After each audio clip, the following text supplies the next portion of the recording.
Hi everybody. I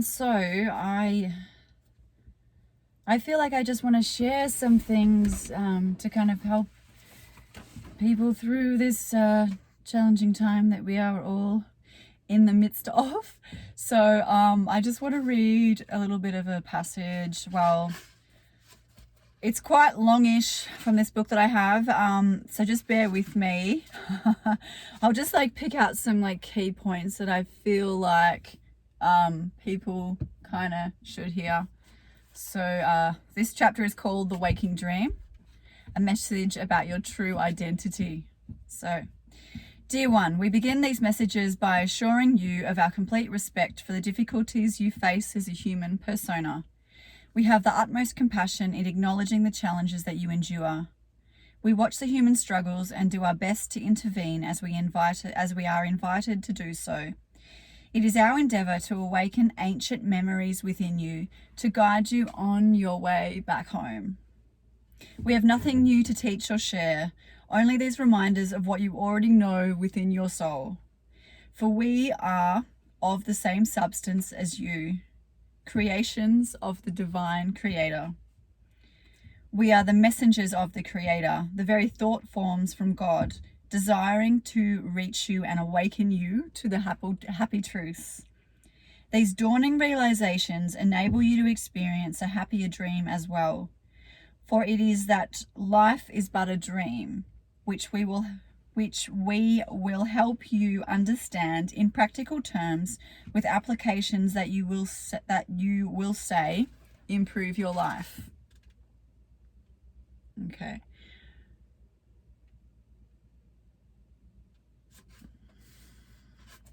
Mostly what you are craving is that feeling of complete acceptance and belonging you experience in the heavenly world. There is no struggle to prove yourself or any concerns about worthiness, for everyone's light shines equally brilliantly. Love is a constant waterfall of abundance, so competition does not exist. And this is what you remember, perhaps on an increasingly conscious level. In the waking world, you have moments mirroring these pleasures. Perhaps a glass of wine, a piece of chocolate, a romantic date, or a career accomplishment gives you the fleeting feeling you were seeking. Okay.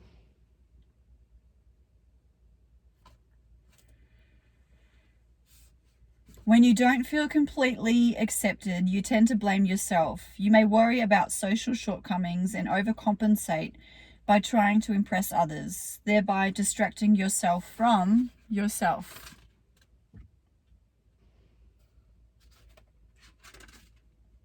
Okay.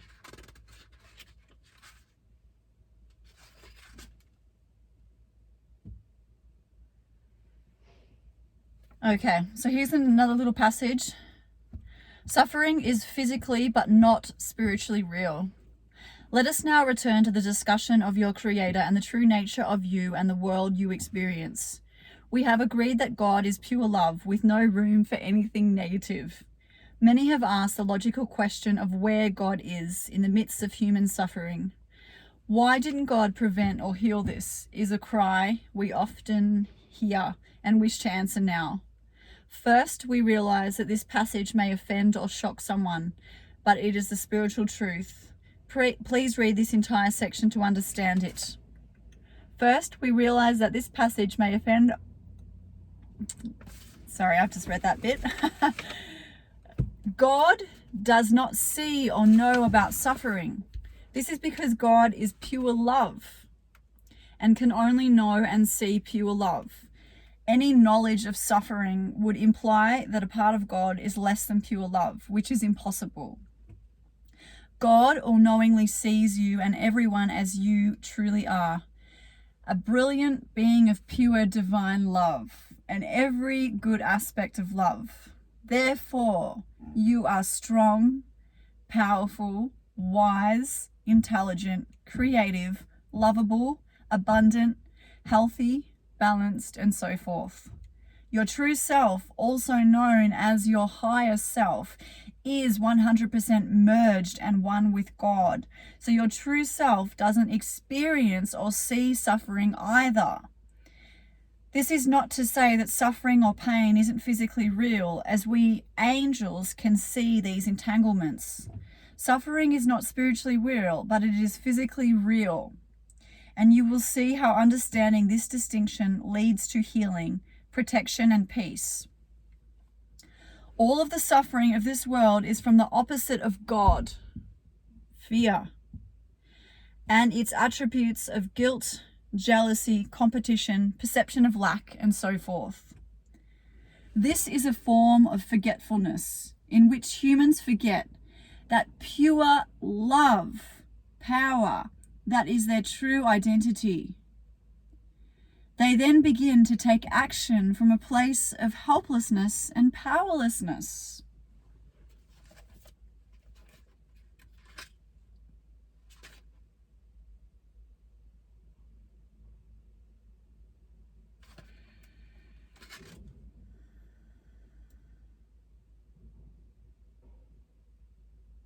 I'll just skim through the next little part. Okay, so there is not one tiny small space where God's pure love doesn't exist except in the dream of fear. And since the dream isn't real in spiritual truth, fear doesn't exist either. What about the fear of mortal danger or not having your physical needs met? These are bodily concerns that we will discuss with you. For now, though, know that your true self has no worries, fears, or concerns about protecting or feeding your body. All of these worries are from your lower self. We angels and the Holy Spirit are able to descend into the dream of fear to rescue you and bring you back up to your true self's pure love consciousness. We are the knights of God sent on a mission to keep you centered in your true self and to awaken you from nightmares of pain, suffering, victimhood, and other aspects of fear.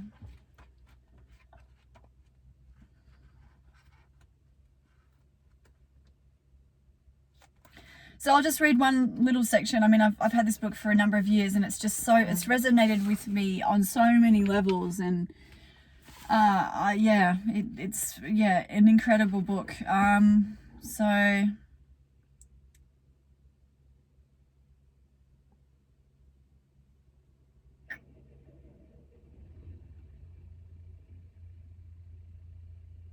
your feelings are a feedback system helping you to monitor which pathway, love or fear, you are walking upon. If you feel negative emotions, you know you are on the fear path. Judging negative emotions only compounds and increases them. Okay. Similarly, rejecting your thoughts as unacceptable causes a disassociation effect, where you feel as if you're floating above your body in a surreal, dreamlike movie.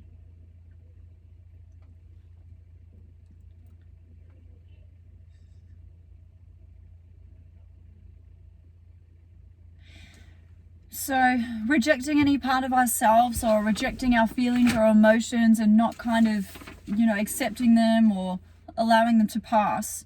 So this is a domino effect of judging yourself. Rejecting any part of your physical, emotional, intellectual, or energetic self always results in the opposite of heaven.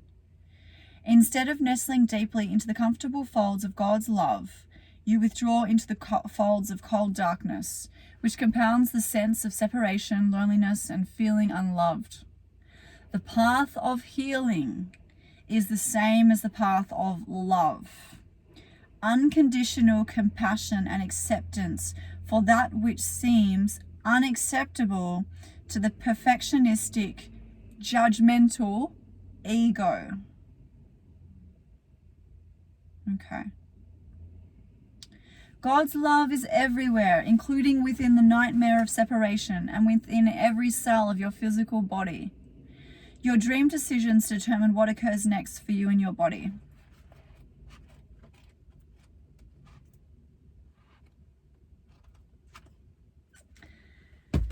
Okay. I'm not sure if any of this resonated with anyone, or anyone could relate or kind of understand what it is I was sort of talking about. But yeah, I guess in, you know, with what is happening at the moment, I think it's really important to, you know, we need to choose love over fear. And I know it's so difficult in this situation because, you know, at times I will also find myself moving into that state of fear. And then I recognize it though, and I try and get myself out of it. But being in that state of love, I guess the question is, how do we get there and how do we stay there? I think really, I know it's a very simple kind of concept, but for me, what has always worked is keeping my thoughts like really, really, really positive. Just keeping my thoughts positive. I had an experience a number of years ago where at the time I was at university, I was studying, and I just remember I was reading a few spiritual texts at the time, like Polo Colo and a few others, and I just noticed that my thoughts were like extremely positive. And just suddenly, I sort of out of nowhere almost, my mind or myself sort of transcended, and I noticed that I kind of moved to this higher vibrational level, and all I could feel was basically everything was just positive, and all I could feel was positivity, and I felt a whole lot of compassion and love for everybody around me. And this lasted for several weeks. And at the time, I didn't really even know what was happening. I was sort of just going along with it. But now, having reflected on and my experience and having read, you know, various spiritual texts over the years, I have realized that was a spiritual awakening for me. So our thoughts are very, very powerful things. We don't realize, you know, our thoughts are energy, and with every thought that we are having, we are actually creating. So we really want to keep our thoughts positive, okay? So when we think positively, we are actually creating. We're drawing that energy in towards us. And when we're on the fear zone and we're thinking negative thoughts, we're actually destroying. So love energy is about creating, and fear energy is about destroying. So we want to keep our thoughts really, really positive. And for me, I use many things to kind of keep myself in line and my mental health in check. And for me, exercise has always been a really big activity for me in my life. So I've always loved exercising, like going for a run or a bike ride or just anything to, yeah. And I find exercise is completely useful, like incredibly useful. And I try and exercise every single day. So if you can start the day off like with some exercise, getting outside into the nature, going for a run or a walk with your dog or into the forest. Also, obviously, meditation. So I've been doing this meditation practice for the last week or so that I learnt from my yoga studio. Basically, it starts off with a pranayama, so breath work, and then after that we sort of go into some visualizations and meditation. It's very straightforward. But meditation isn't like as difficult as what it sounds. It's actually very simple. It really is so simple, and we think it's so much work and it's so hard to achieve. But I did my first Vipassana meditation coming up to 7 years ago. And going into that Vipassana meditation, I literally had no experience of meditation at all whatsoever. Nothing, completely, at all, nothing. So I went into this Vipassana cold turkey, complete cold turkey. And it actually was not as hard as what I thought it would have been. Anyway, because your body basically adapts, you know, your body adapts to the sitting, you know, you're sitting for the majority of the day, cross-legged position, whatever. Your body, the muscles just adapt to that sitting position, and everything basically adapts. And we have to remember that the brain is actually a muscle. The brain is actually a muscle. That means that we can train our brains. We can rewire our brains to think in a positive way. Okay? I've read this. I like Caroline Leaf as well. She's been really amazing. And she basically, her biggest message that I have got from her is that if you've wired it in, you can wire it out. Okay? So she's talking about anxiety, depression, those sort of mental illnesses. So the brain is a muscle. Let's not forget that. We can make it stronger. And meditation is one of those things that we can do to strengthen our brains and make our brains stronger. So honestly, meditation is very simple. I think. So basically, after my first Vipassana meditation, after 10 days, I learned the skill of how to meditate. So I've taken that with me now, and I don't meditate every day, and that's something that I want to get back into because I used to. But I meditate several times a week, and it's very simple. Literally, start wherever you like, in your room, maybe in a quiet space somewhere, sitting down in a cross-legged position, shutting down your eyes, and basically all you want to do is you just kind of want to make an observation of what is happening in your internal world. So reflecting on, observing what is happening internally. That is all really the object of meditation. It's nothing more and nothing less. Okay? It's just, meditation should be called observation. Okay? So we're observing our internal world as it is. And the crazy thing is that because we are so busy in our everyday daily lives, we never get the chance we're living at this surface level of our minds, okay? We never get the chance to kind of dip down into the depths of our minds. And in Vipassana meditation, they say that our problems lie, okay, at this subconscious level of the mind, okay? But the majority of us, we're just living on this superficial surface level, okay? We want to get to the subconscious level so we can draw out all of these negativities and pains and traumas and everything so we can heal and be beautiful. But we never give ourselves that opportunity. And I think meditation, and they say Vipassana meditation is the most, it's the most hardcore of the meditation. So they say it's the meditation that Buddha used to attain enlightenment, right? So they say most meditations only work at the surface level of the minds, okay, at the mind. Vipassana actually gets to the root of the mind. And they say the root is where all the problems lie, all right? So what we're doing in Vipassana meditation is we're getting to the root and we're basically taking out those roots. So when I say that meditation is nothing more than just observing, Vipassana is a little bit different than that because we're observing the sensations in the body. But just to start with, I would just be closing down the eyes and observing. Okay, observing what's happening internally, observing your thoughts. Maybe if you're finding it really hard to kind of focus, maybe focusing your attention on your breath, okay?